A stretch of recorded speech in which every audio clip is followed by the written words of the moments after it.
Good evening बच्चों।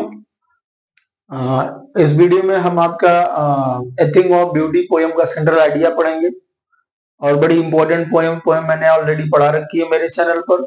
और आज सेंट्रल आइडिया मैं आपको बता देता हूं। चलो शुरू करते हैं। छोटा सा सेंट्रल आइडिया है और हिंदी मीनिंग बता दूंगा, आपको आराम से लर्न हो जाएगा। जैसे the central idea of the poem, इस पोयम का जो केंद्रीय विचार है, lies in the very opening line, वो बिल्कुल एकदम शुरुआती, ओपनिंग मतलब वही शुरुआती लाइन में ही है। ऑफ द पोयम मतलब कविता के a thing of beauty, a thing of beauty poem के, a thing of beauty poem की कविता का जो सेंट्रल आइडिया है वो उसकी ओपनिंग लाइन में ही है। ठीक, आगे चलते हैं। आगे कह रहा है, आगे लिखा गया है, एनी ब्यूटीफुल ऑब्जेक्ट, कोई भी सुंदर वस्तु, इज ऑलवेज ट्रेजर, वो एक खजाना होता है हमारे लिए, हमेशा एक खजाने का काम करता है। इन आवर माइंड, हमारे दिमाग में। राइटर कह रहा है कि कोई भी सुंदर वस्तु हमारे दिमाग में हमेशा एक खजाने की तरह होता है। क्यों, आगे बताएगा। बिकॉज मतलब क्योंकि इट प्रोवाइड्स अस, यह हमें प्रदान करता है। कौन, सुंदर वस्तु। Eternal and ever lasting Joy, eternal मतलब होता है अमर, जो कभी खत्म ना हो। एवर लास्टिंग मतलब लंबे समय तक चलने वाला। जॉय मतलब खुशियां। राइटर कह रहा है कि जो सुंदर वस्तु है वो हमेशा हमारे दिमाग में एक खजाने के रूप में होती है। और खजाने से क्या होता है, हम बार बार चीजों को लेते हैं लेकिन कभी खत्म नहीं होता।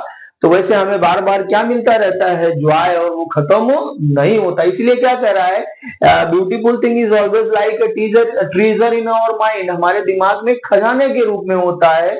और क्या होता है, वो खजाना क्या करता है, it provides us eternal ever lasting Joy, यह एक कभी न खत्म होने वाला, बहुत लंबे समय तक चलने वाले आनंद को प्रदान करता है। कोई भी सुंदर वस्तु, मैंने आपको बताया है ना, कोई सुंदर वस्तु, जैसे माँ के लिए बेटा, बेटा छोटा रहे तब भी माँ को उतनी खुशी मिलती है, बेटा जवान हो जाए तब भी, और बुढ़ा हो जाए तब भी माँ को उतनी खुशी मिलेगी बेटे को देखकर। तो वही कह रहे हैं कि कोई भी सुंदर वस्तु अगर हमने देख ली, हमारे दिमाग में वो बस गई, तो हम जब जब उसको याद करेंगे तो याद करके हम हमेशा खुशी ही होंगे, दुखी कभी नहीं होंगे। फिर आगे राइटर कह रहा है, the happiness that anything beautiful provides, वह खुशी जो कोई भी सुंदर वस्तु हमें देती है, नेवर फेड्स इनटू नथिंगनेस, वह कभी खत्म नहीं। नेवर फेड्स मतलब होता है धुंधला होना, यहाँ पर है खत्म होना।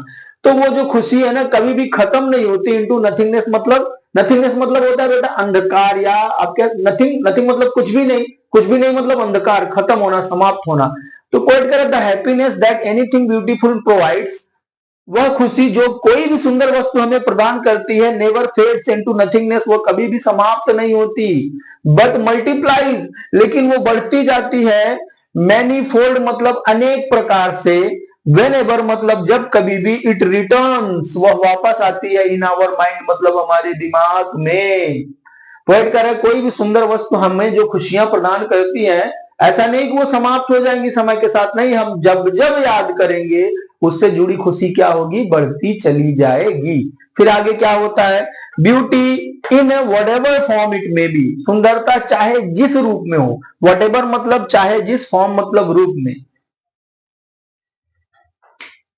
ये फॉर्म होगा बेटा, FORM होगा, ठीक है, सॉरी।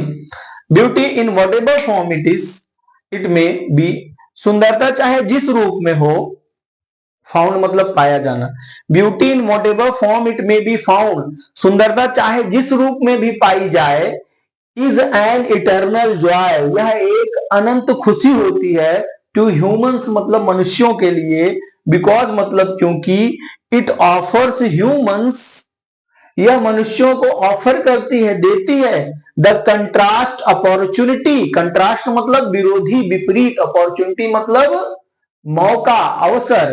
क्योंकि यह जो सुंदरता होती है ना, एक विपरीत मौका देती है। To reflect on that beauty, कि हम उस सुंदरता के बारे में सोचें। और विच स्टैंड स्टार्क, जो सीधा विपरीत खड़ी होती है, मतलब कौन, वह सुंदर वस्तु की यादें बिल्कुल विपरीत खड़ी होती है। किसके, कंट्रास्ट मतलब विरोध में। टू द डिजेक्शन मतलब निराशा के। मोनोटोनी मतलब उदासी के। एंड अगलीनेस मतलब कुरूपता के। Of over everything everyday life मतलब हर रोज के, हमारे जो दिन में, हमारे पूरे दिन में जो हमें निराशा मिलती है, जो उदासी मिलती है, जो भद्दापन महसूस होता है, उसके ठीक विरोधी में या विरोध में कौन खड़ी होती हैं? वो सुंदर वस्तुएं, उन सुंदर वस्तुओं की यादें। पोएट तो यही समझा रहा है कि beauty in whatever form it may be found, सुंदरता चाहे जिस रूप में भी पाई जाए, it is an eternal joy to human, यह मनुष्यों के लिए अनंत खुशी होती है। बिकॉज मतलब क्योंकि इट ऑफर्स ह्यूमंस, यह मनुष्यों को प्रदान करती है द कंट्रास्ट अपॉर्चुनिटी, विपरीत अवसर to reflect on that beauty, कि उस सुंदर चीजों को याद, रिफ्लेक्ट मतलब सोचना, उन सुंदर चीजों को याद करें, उन सुंदरता को सोचें, which stand stark construct to the dejection monotony and ugliness of everyday life, और वो यादें सीधा सीधा हमारी उदासी, हमारी निराशा और हमारे दिन के भद्देपन के, रोज के जीवन के भद्देपन के ठीक विपरीत दिशा में खड़ी होती है। मतलब ये हमको उदास करते हैं, दुखी करते हैं, और उस सुंदर चीज की यादें हमको क्या करती हैं? प्रसन्न कर देती हैं।